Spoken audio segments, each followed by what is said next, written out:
Começamos então mais um Portal Metafísico, aqui de novo com o nosso alquimista italiano Stefano Gradi, e hoje nós vamos entrar no tema de astrologia alquímica. Então começa contando um pouquinho a diferença entre a astrologia moderna e a alquímica. Sim, então vamos lá. A astrologia moderna, né? Ela, como diz o termo, né? Uma astrologia que, que vem, né?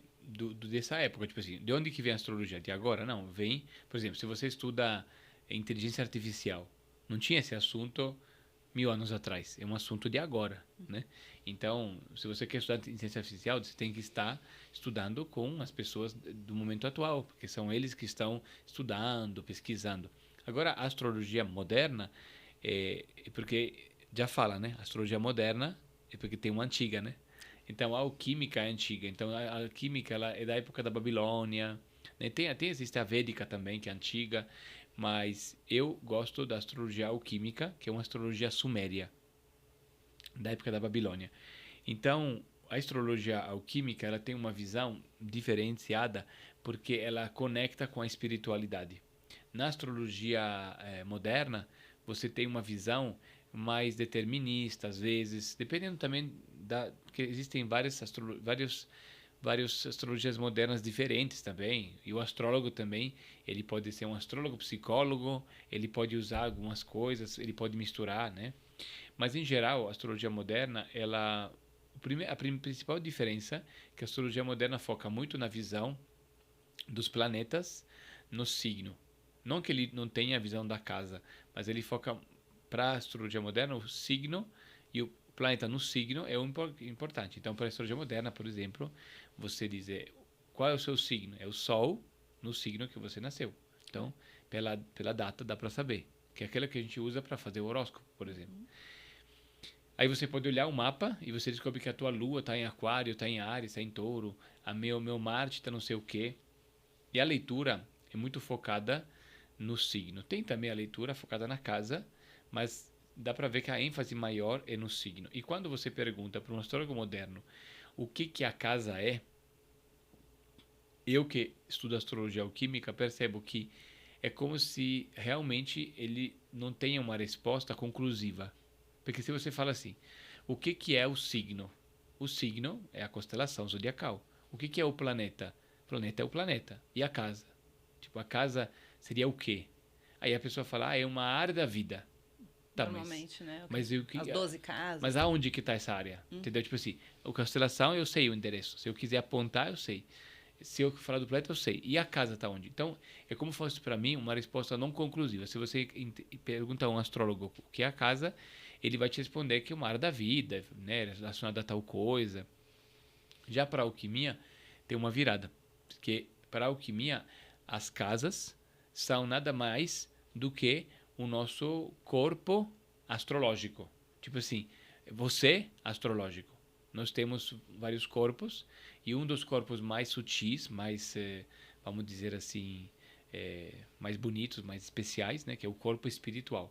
Segundo a alquimia, o espírito, quando ele não está encarnado, ele é um espírito onde tudo está junto, onde tudo está misturado. Quando, por exemplo, a gente, segundo a alquimia, né, quando acontece a morte física, né, depois da morte física, nós temos uma morte áurica.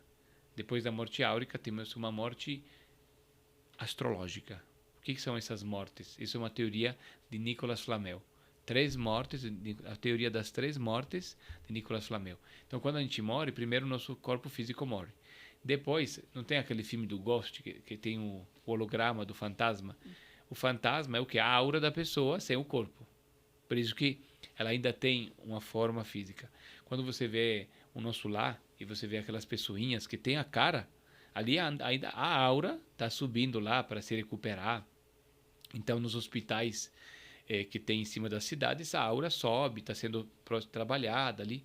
Depois você vê que até no nosso lar mostra que tem o espírito lá que fala que ele quer ver a mãe, né? E fala, quero ver muito a minha mãe, posso ver minha mãe?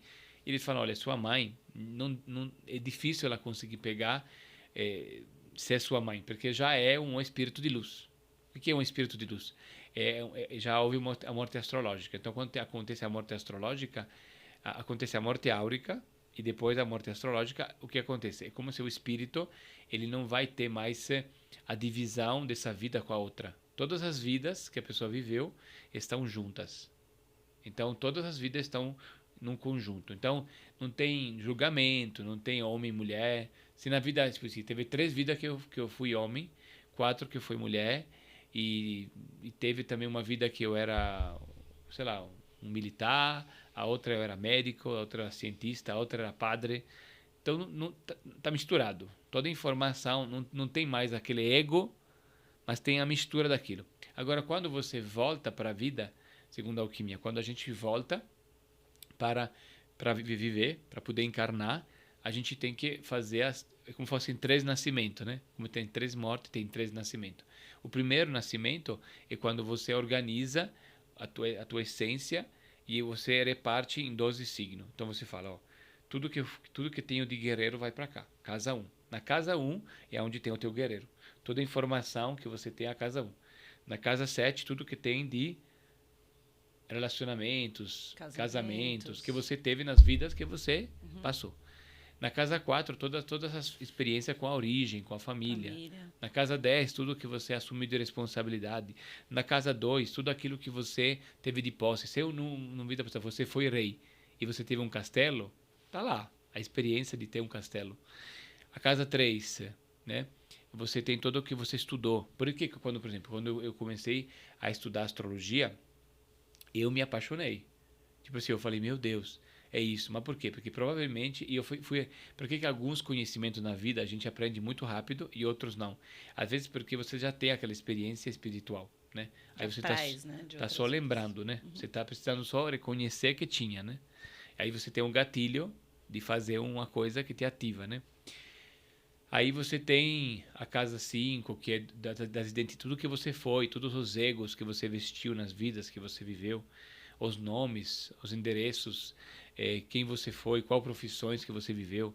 E aí virgem, né, os ofícios, a sua capacidade de organização, aí escorpião, a capacidade de se transformar que você teve em outras vidas. Sagitário, que são os ideais que você viveu, né, que você lutou. Aí aquário, que é a ousadia, né? A capacidade de se rebelar, de se ousar, de sair da caixa. E peixes, tudo que você teve de fé. Então, quando você nasce, primeiro você, antes de nascer, fisicamente, você tem que primeiro organizar o teu corpo espiritual em 12 casas. Para depois você entrar na mãe e você começar, quando você já entra na mãe, durante a gravidez, você já, na hora que acontece o processo, você já está formando um campo áurico e o corpo físico. Aí depois você tem esse nascimento físico e aí a tua aura tem que ser amadurecida. Então você vai amadurecer. Aí a astrologia ajuda a aura a amadurecer. Aí o corpo físico, enquanto o corpo físico amadurece, dentro da gestação e depois do nascimento, a aura amadurece e o corpo astrológico amadurece. A gente fica pronto totalmente aos 49. Quando você vai entrar para o 8º setênio. Né? Quando você entra no 8º setênio, que você terminou os 7 chakras, são 7 setênios, e você fica pronto. Então, para a alquimia, funciona dessa forma. Né? A gente precisa... Aí, você, na verdade, a alquimia acredita que já com 33 anos, você já tem você já está pronto assim, para cumprir sua missão. Né? Antes, é um processo de amadurecimento. Mas antes dos 28 é difícil a pessoa saber a missão. Aí aos 28 começa a descer, aos 33 a gente tem que ter essa conexão. Se não tiver, isso gera frustração. Depois dos 49, já que é completo, pior ainda a cobrança que nos carregamos se a gente não cumpre, né? E eu, por exemplo, vivi exatamente isso. Na minha vida, com 28, eu me alinhei assim, virei terapeuta. Com 33, abri a minha escola de alquimia e estou firme e forte, né? Toda vez que eu balanço, vem Saturno para me colocar no eixo. Interessante, eu estou bem entrando no 8º setênio, então eu estou sentindo bem isso na pele. E com 28 foi quando eu fui morar na Índia. Eu pedi demissão e fui morar na Índia. Tive o famoso retorno de Saturno, né? Que vocês falam muito, né? Os alquímicos. E aí o que eu queria comentar, que eu achei interessante, é como é que você relaciona, né? Em que momento que está o que você se comprometeu, o teu propósito, que a gente entra daqui a pouco. Você fala, tipo, quando é que eu decido?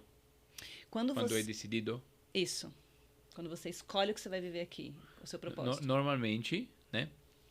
Essa decisão acontece antes dessa vinda. Tipo assim, antes que você venha, né? Antes que você encarne mesmo, esse processo de reencarnação, ele só acontece depois que o projeto ficou claro. Então, tipo assim, imagina um mergulho, né? Antes de mergulhar, eu tenho que saber já o que eu quero fazer. Então, aonde que eu vou mergulhar, qual pai, qual mãe, qual projeto. Então, tipo, tem um processo antes de encarnar que é decidido. Aí, de acordo com essa decisão, a hora, o dia, por isso que às vezes eu atendo umas mulheres que querem engravidar, né? E eles falam assim, né? A mulher, às vezes, quando já está um pouco com um prazo assim para engravidar um pouco estreito, fica meio noiada, né? Porque está preocupada e fala, tenho 42 anos, eu tenho que, ou agora ou nunca, sei lá. Aí a pessoa vai lá, quer fazer FIV, quer fazer um monte de coisa. E eu, tipo assim, calma, né? Tipo assim, às vezes, né, o espírito, quando ele vem, ele quer um mapa específico. Então, tipo assim, relaxa. Você tem que se preparar, mas você tem que deixar, não adianta você forçar o processo. Não é um processo mecânico, né? Às vezes você tenta fazer vir, não está vindo, mas tem alguns desbloqueios para fazer para que isso aconteça, mas tem que deixar fluir, porque tem um mapa específico, por exemplo, existem espíritos para alquimia que só vão encarnar se te puder pegar um mapa, e assim, um mapa específico que só acontece uma vez por ano, de repente. E tem outros espíritos que são um pouco mais livres, eles não dependem tanto do mapa. Porque, esse, por exemplo, isso aqui é um exemplo da diferença da astrologia alquímica com a moderna. Para a astrologia moderna, esse assunto é um papo furado, porque, tipo assim, para eles, o que interessa o espírito? Eles querem saber de previsão, de leitura. Agora, para a alquimia, é uma questão mesmo de como fosse um estudo espiritual. Não vou dizer ciência espiritual, porque o pessoal da ciência vai se arrepiar, né? Não pode. Que eles não gostam, né, de falar ciência espiritual. Mas como fosse um estudo espiritual, né? Então, tipo, quando existe um processo de encarnação, tem uma razão por quê. Então, tipo assim, existem espíritos que têm que vir para o mundo porque precisam vir. Aí, tipo assim, essa conversa é uma conversa muito profunda, né? Então, tem muita gente que vai se sentir mal com isso. Ah, mas como? Como se fosse assim, né? É como se existisse classe de espírito, entende? Do mesmo jeito que não tem no mundo, não tem a classe de pessoas mais pobres e as pessoas mais ricas, né? Do mesmo jeito, no mundo espiritual, existem os pobres e os ricos. Os Só que mais não, evoluídos, assim. mas não é exatamente devido ao dinheiro. Você pode ter uma pessoa que vive num meio mais modesto e ele pode ser um espírito muito profundo, muito rico. E pode ter um rico que tem um espírito pobre, né? Por isso que, tipo assim, você pode ver, tipo, mesmo nas famílias ricas, existem pessoas iluminadas que usam aquele poder que eles têm, aquele dinheiro que eles têm para fazer coisas grandiosas. E outros que moram na praia, né? Tipo, tem dinheirinho ali, mas não faz nada com aquilo, não tem visão, não tem propósito. E para eles está tudo bem isso, entendeu? Porque é um espírito que ainda não está tão evoluído. E existem pessoas, assim, você vê em situações modestas, que ficam ali presas num processo e não resolve, e pessoas que nascem num meio modesto, mas fazem grandes feitos na vida, são pessoas louváveis, então, entendeu? Então, tipo, porque e assim, por que um escolhe nascer no lugar e outro? Porque depende da história, depende do porquê. Aí a pessoa fala, mas como uma pessoa escolheu? Aí as pessoas começam, né? Mas como a pessoa escolheu nascer de uma situação tão ruim? Mas porque a gente julga que uma situação é tão ruim. Por exemplo, eu tenho coisa da minha vida que eu acho muito ruim, porque eu julgo que é ruim, mas foi necessário. Tipo, eu acho que eu considerado fui muito sortudo, né, comparado nasci na Itália, né, numa família de classe média, então fui sortudo, né, nesse sentido. Eu tive uma vantagem comparado com pessoas que não tiveram essa possibilidade. Mas, tipo, na minha experiência, algumas coisas que eu vivi, nossa, eu não aconselho para ninguém, porque foi muito pesado aquilo, psicologicamente falando. Mas aí foi ótimo, porque me ajudou a querer buscar o autoconhecimento, Talvez se eu não tivesse feito aquela experiência, eu nunca estaria aqui buscando alquimia, porque o que me levou a querer me curar foram os meus traumas, né? Exatamente. E aí, voltando a falar um pouquinho de propósito, eu queria falar um pouquinho do propósito alquímico, que eu sei que você vem com essa missão de despertar esse propósito nas pessoas. De explicar como funciona isso, como que a pessoa consegue finalmente encontrar o seu propósito, qual que é o caminho que você recomenda. Sim. O propósito, ele está muito ligado à parte astrológica. Então, para você poder acessar o propósito, você tem que acessar ao seu ser astrológico, tem que acessar ao lado seu, que é o lado astrológico, que está aí, está com você. Só que nem sempre você conecta. É um exemplo. Você pode ter, não sei, vou fazer um exemplo. Não tem hoje em dia, não sei se todo mundo ouviu falar dos Bitcoin, né? Sim, lógico. Que tipo a pessoa pode ter uma carteira de Bitcoin e ele pode colocar o Bitcoin numa espécie de disco, né? E aí tem que ter uma senha. Eu, por exemplo, conheci uma pessoa que me procurou, me falou assim, Stefano, é uma pessoa que trabalha com investimento, não sei o quê. Um amigo de um amigo falou assim, Stefano, eu tenho um problema porque eu esqueci a senha de um negócio e tem R$1 milhão nesse negócio aqui. Aí eu quero saber se você tem alguma técnica para eu lembrar da senha. Meu Deus Olha a pergunta. A que ponto chegamos, hein? Nossa Senhora. Né, você conseguiu ajudar de alguma forma? No caso não chegou a intuição claro, específica, só né? voltava, né? Mas assim, e ele falou isso, é a mesma coisa, tipo assim, quando eu procuro o meu propósito, né? Tá lá, R$1 milhão tá lá, o Bitcoin tá lá, só que tem que ter a senha. Então, tipo assim, por que algumas pessoas têm acesso e outra pessoa não tem acesso? Porque tem gente que tem a senha, tem gente que não tem a senha. Só que tem uma forma de descobrir a senha, entendeu? Não do Bitcoin, claro. né? Talvez até, tipo assim, talvez ele poderia acessar de uma forma, como ele poderia, de repente, com uma hipnose, talvez lembrar a senha, se tivesse ficado gravado em algum lugar no seu cérebro, porque às vezes o nosso cérebro descarta a informação. Mas a informação do espírito não está perdida, a informação está lá. Só que para poder acessar o espírito, você tem que vibrar numa frequência do espírito. E a vibração do espírito, ela é uma vibração branca. Por isso que os anjos são brancos. Quando uma pessoa tem uma energia muito linda, é uma energia branca. E o branco é feito de quê? De 7 cores. Então, por exemplo, quando, por exemplo, eu despertei mais profundamente o meu propósito, sendo que eu tinha que despertar para outras pessoas, a minha canalização principal que eu fiz foi de criar um curso ensinando as pessoas a como usarem os chakras para acessar o propósito. Então eu comecei a falar o primeiro chakra e o propósito, o segundo e o propósito. E a pessoa entender que se ela não tem os 7 chakras funcionando a todo vapor, ele não vai integrar o chakra para formar o branco. Então, por exemplo, se eu quero me acessar o propósito mais profundo, o que eu tenho que fazer? Olhar para entender como é que funcionam meus chakras, na visão da alquimia, não aquela visão moderna, não, a alquímica.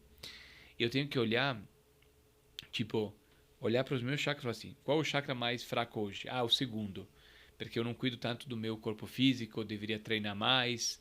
Aí, mesmo que, de repente, eu não gosto muito de treinar, eu vou me forçar a fazer aquilo, a ser mais vaidoso, a me cuidar mais, né? A cuidar do meu corpo. Aí o que acontece? Estou fortalecendo o laranja. Ao fortalecer o laranja, de repente eu tenho várias cores ali que estava bom, mas o laranja não era suficiente para poder fazer a matemática, entendeu? Então a minha matemática do propósito, de 0 a 10, será, sei lá, 6. Mas aí quando eu melhoro um ponto no laranja, tem um monte de ponto ali nos outros que se integra e aí vira a nota final vira 7. A minha média sobe. Porque a nossa média, né, como do mesmo jeito que a gente fala, né, você é a média das pessoas que você frequenta, das 5 pessoas. Eu ia falar também, você é a média do teu chakra mais baixo. Tipo assim, um chakra que está mais baixo, um chakra mais fraco, ele puxa tudo para baixo. Ele vai puxar a média, mas ele também vai me atrapalhar na integração do elemento. Então é pior do que a média, porque ele é como se a régua fosse pelo chakra mais baixo. A régua do propósito é o chakra mais baixo. Porque depende da integração. Então, eu tenho feito um esforço publicamente para falar muito sobre esse assunto, porque as pessoas precisam entender que existe esse segredo e que se eles fortalecerem, às vezes é contra-intuitivo, porque você fala, mas eu não gosto de fazer isso. Entendeu? Mas também não é para fazer de um jeito que você não goste. Achar um jeito Às vezes achar um jeito é você, através de pessoas que têm aquela energia, e você aprender, você começar a olhar com um olhar clínico que você tem que fazer aquele movimento, começar a pedir isso, de desbloquear aquilo. E às vezes chega o jeito certo para você desbloquear aquilo. E aí quando isso acontece, o teu propósito, ele começa a ficar mais profundo. Aí você, às vezes tem uns traumas também, que a razão do que o chakra não desbloqueia tanto é porque tem uns bloqueios ali, mas por isso que tipo assim, o tempo, a vontade e o tempo e várias coisas que a gente busca vão fazer com que a gente desbloqueie. Mas aí a gente precisa focar, né? Porque se você fica 10 anos sem olhar para isso, sem se autoconhecer, sem buscando estudar sobre isso, aí você, ou então estudando só coisas, às vezes estudando só coisas muito do ar, mas não focadas na... Tipo assim, eu acredito que é muito importante a gente se desbloquear emocionalmente, energeticamente, espiritualmente, porque isso vai fazer muita diferença no resto. É interessante você falar do alinhamento dos chakras, né? E como todas as filosofias e até técnicas terapêuticas acabam indo por esse caminho também, né? Eu vejo a terapia multidimensional que também fala, né? Primeira coisa, alinhar os chakras. E aí nessa linha que você falou, né? Primeiro olhar o primeiro chakra, ver o que tem que para desbloquear, como que eu curo aquela crença, como que eu curo alguma ferida ali. E aí às vezes até ir para terapia, né? Para resolver. E aí vai subindo e alinhando. E aí a coisa vai ficando mais clara, né? Acho que é isso que você está falando como primeiro passo, né? Então, o primeiro passo realmente é focar nos chakras, né?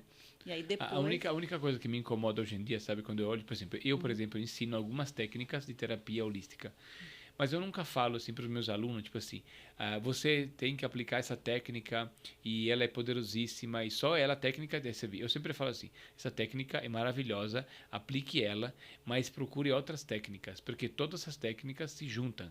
Tipo assim, eu sempre falo, existem tantas técnicas que as pessoas, tipo assim, às vezes tem gente que assim, aplicou uma técnica e pronto, só fica nela. Mas tem tanta técnica, tipo assim, a meu desbloqueio maior não foi numa técnica, foi quando eu desenhei uma, duas, três, quatro, eu comecei a fazer várias, algumas corporais, outras energéticas, entendeu? Então, tipo assim, eu acredito que a gente não, eu vejo muito uma restrição, às vezes, sabe, mas parece um meio, eu acho que é um pouco um fanatismo mental, porque às vezes existem algumas vertentes que falam, né, falam uma coisa e todo mundo fica habituado naquilo. E eu acredito que tipo, a gente só tem que ampliar as técnicas. E eu tipo assim, não devo vender só a minha técnica, só porque eu ganho dinheiro com isso. Eu tenho que informar a minha, que eu gosto de ensinar, e informar as outras também, indicar as outras. É muito importante isso, porque eu quero que as pessoas desbloqueiem. Eu sei que uma técnica só vai agir só num lado. Então, tipo assim, a constelação familiar maravilhosa, é uma boa técnica. Só que hoje em dia se fala só nisso. Então, tipo assim, é bom fazer, mas, tipo, não é só isso. Se você só fazer constelação familiar, você vai desbloquear uma parte da história e a outra parte vai ficar parada. E você vai achar que você já fez tudo. Não. Então, tem uma visão muito superficial sobre esse desbloqueio, entendeu? Não, eu sinto que as pessoas deveriam um pouco ficar olhando com mais carinho em relação ao desbloqueio, porque vai trazer muito resultado para elas. Até porque uma técnica alimenta a outra, né? Às vezes na constelação você acha uma coisa que você vai resolver com outra técnica, e aí depois você vai resolver com outra técnica, né? Então esse multidisciplinar de técnicas é que faz com que a coisa aconteça mesmo. Eu também percebo isso muito claramente. E às vezes, tipo assim, muita gente que, por que a constelação familiar ficou muito famosa? Pensa nisso. Porque é muito teatral. É bonito, né? Aí o pessoal fica impressionado, é muito mágico, né? É. Só que tem técnicas que não são tão mágicas e a gente ninguém fala. As técnicas mais incríveis que eu conheço, poucas pessoas conhecem porque não ficou popular. Mas são muito boas. Porque são mais profundas, tem que dar mais trabalho, né? Para você fazer, mas também cura mais profundamente. Esse é o ponto, né? Entendido. Eu adoro a constelação familiar, também fiz, mas eu gosto de fazer esse mix. A constelação é muito profunda também, mas também tem que saber as nuances dela. Tem muito constelador hoje em dia que faz fast food, né? São poucos os consteladores bons que sabem instruir a pessoa de maneira correta, né? A importância de saber escolher seu mestre, né? Com quem que você vai fazer aquela técnica, né? Também. Que populariza muito, aí às vezes fica até difícil de escolher no mercado. E você forma terapeutas alquímicos? Sim, eu tenho uma formação de terapeutas mais focada em astrologia alquímica, porque eu acredito que a astrologia alquímica ela é a base da ideia, né, do ser humano, e eu gosto, tipo, eu tenho umas técnicas astrológicas que eu criei E eu sou um criador de técnicas. Então, tipo, eu criei uma técnica chamada relógio da vida, que é uma espécie de roda astrológica que tem conexões. Então, você tem notas que você pode fazer, como, por exemplo, quando você, nas empresas, não se usa o coaching das rodas da vida. É como se fosse uma roda da vida, só que ela não é só de notas, tem conexões. Então, quando você tem a nota, você tem como mexer a nota, porque tem linhas que puxam uma a outra, tipo, é uma roda mais profunda. Interligada. Tá. E aí você tem um conceito milenar por trás. Entendeu? Então dá para fazer muitos estudos sobre isso. Aí eu ensino também a jogar tarô pela astrologia. E eu tenho ficado... Para você ter uma ideia, eu tenho uma empresa hoje e todas as decisões mais críticas, quando eu começo a embaralhar, eu jogo no tarô. Eu decido um monte de coisa no tarô. O tarô me ajuda muito em muita coisa. Às vezes eu quero fazer um negócio, só sai coisa ruim. Mas então não é por aí. Eu tenho que mudar, não é por aí, eu tenho que ir para outro lado. Sempre que eu tô um pouco em dúvida, eu vou pelo tarô e me ajuda muito. Então, tipo, eu tenho tido muitas experiências boas com isso, assim. Tenho atendido um pouco ainda, porque eu gosto de me manter atualizado, atendo pouco hoje em dia. Mas eu acredito que a astrologia é uma boa ferramenta quando vista do lado terapêutico. Então, a minha formação de terapeutas, ela é muito focada na astrologia alquímica e eu falo muito assim, tipo assim, como o terapeuta, ele não fala só na técnica, mas de como o terapeuta deve se tornar um terapeuta, como é que ele deve atuar, como é que ele pode prosperar como terapeuta, porque muita gente é terapeuta, só sabe a técnica e não tem cliente, né? E aí esses terapeutas são holísticos, são muito, às vezes, viajantes. E aí depois não tem dinheiro para fazer as coisas. Então é importante a gente desbloquear essa crença de que não posso prosperar de verdade. Então é importante também ensinar isso. Que eu sou uma prova de ter conseguido prosperar no meio holístico, né? Mas não é fácil porque a gente se sabota muito, né? Tem a crença da escassez, né? Nesse meio terapêutico, muito forte, né? Eu vejo isso. Que você não pode, até tem muita gente que não consegue cobrar. Né, que fala, não, puxa, se é terapia, então eu deveria oferecer. Não, né, é o seu trabalho, né, você tem que cobrar, mas às vezes dá esse pulo do gato, entender que isso é uma profissão como qualquer outra, né, às vezes é difícil para quem está começando também. É porque tem muito negócio do charlatanismo, né? Perfeito, tipo, exatamente. você é um charlatão porque você cobra. E aí não, né? É a sua profissão. Você está ali oferecendo seu tempo, né? E também fazendo um trabalho de formação, de transformação tão grande. E você oferece esse curso, né, de terapeuta alquímico, que aí então tem essa base da astrologia alquímica como o mais forte, tem o tarô, né? E você traz esses símbolos também alquímicos. O que mais que a pessoa sai? Eu tenho várias técnicas, mas a formação principal é só de astrologia. Tá. Aí depois, se a pessoa quiser aprender tarô, eu tenho o curso de tarô. Se a pessoa quiser aprender sobre coisas de chakras, de mais anatomia, de questões para até compreender como ler a anatomia do paciente, quando a pessoa tem... Aí tenho também os cursos que falam de saúde, mas eu gosto de focar para formar o terapeuta com a astrologia, porque a astrologia para mim é a base de tudo, né? Por exemplo, eu vou te fazer só um exemplo para você entender, quando eu falo de a base de tudo, por exemplo. Você sabe que todas as pessoas de relacionamento falam, todas as pessoas que falam de relacionamento, tem uma coisa muito básica que todo mundo fala, uma coisa muito, não estou falando nada de tão novo, né? Que um homem, né, para poder fazer sentir a sua mulher bem, ele tem que fazer um movimento de proteção, né? Tem que ser um protetor, tem que dar segurança, né? Sim. Certo? E a mulher tem que reconhecer o homem, né? Tipo, esse movimento, se a mulher quer deixar o homem mais né, tipo, fissurado nela, a mulher tem que fazer assim, nossa, mas como você é bom nisso, elogiar, olha, eita, não sei o quê. E o homem se sente bem, né? Mexe com ele. E a mulher é o contrário, a mulher não é só elogiar, a mulher é sobre proteger, dar segurança. Se você olha para o arquétipo, o planeta, né, que rege, né, Vênus. que rege a energia masculina e feminina, é Câncer e Leão. Então, tipo assim, o feminino é a lua de Câncer. Câncer é a casa 4, o signo de Câncer, a lua, que é o feminino. O que é isso? Segurança e proteção. Lua. Se você olha para o Sol, Leão, é o quê? Carisma, líder, reconhecimento, né? Tipo assim, o que faz um líder? Ele tem que validar, né? O líder fala assim, você fez bem, continua assim, hein? É o líder. O reconhecimento, né? Dá o reconhecimento. Então, é como se a mulher, quando reconhece o homem, ele tá tipo, Se empoderando tá, líder. tá liderando ele ao mesmo tempo. Ele acessa e ele se sente homem. E quando o homem protege a mulher se sente mulher. E o segredo, se você olha, tá, tipo, ninguém fala sobre isso, mas isso tá na astrologia. Isso vem da astrologia. Tipo, não precisa saber da astrologia para chegar nisso. As pessoas começaram a observar que sempre é assim, mas eu estou explicando o porquê filosófico. Tá no mapa. tá na mandala astrológica, né? Faz sentido, né? Ou seja, bases, né? A base de tudo. É a base. Então, tipo assim, a partir da lógica astrológica, eu consigo descobrir um monte de... Eu posso fazer milhares de possibilidades, compreender a política, compreender o movimento humano. A astrologia, vista dessa forma, não querendo ler mapa, observando os arquétipos e suas conexões, você entende tudo que foi criado. É a base da criação humana. E você falou da Lua, e a Lua para o alquimismo, a Lua alquímica, as fases da Lua.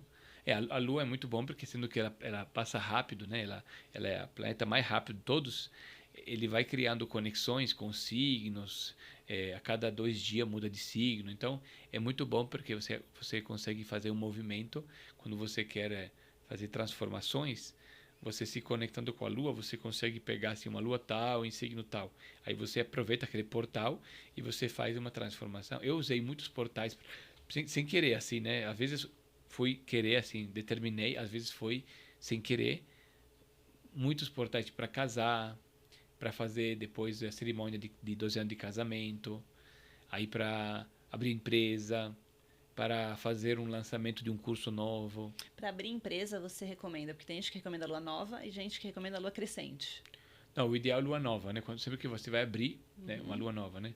Agora, a lua cheia é bom para inaugurar, de repente, né? Tipo, uma inauguração, A festa, né? uma festa, uma palestra, porque é um movimento de soltar para o mundo. Mas quando você começa, tudo que você começa é lua nova. Lua crescente é bom para fazer compras.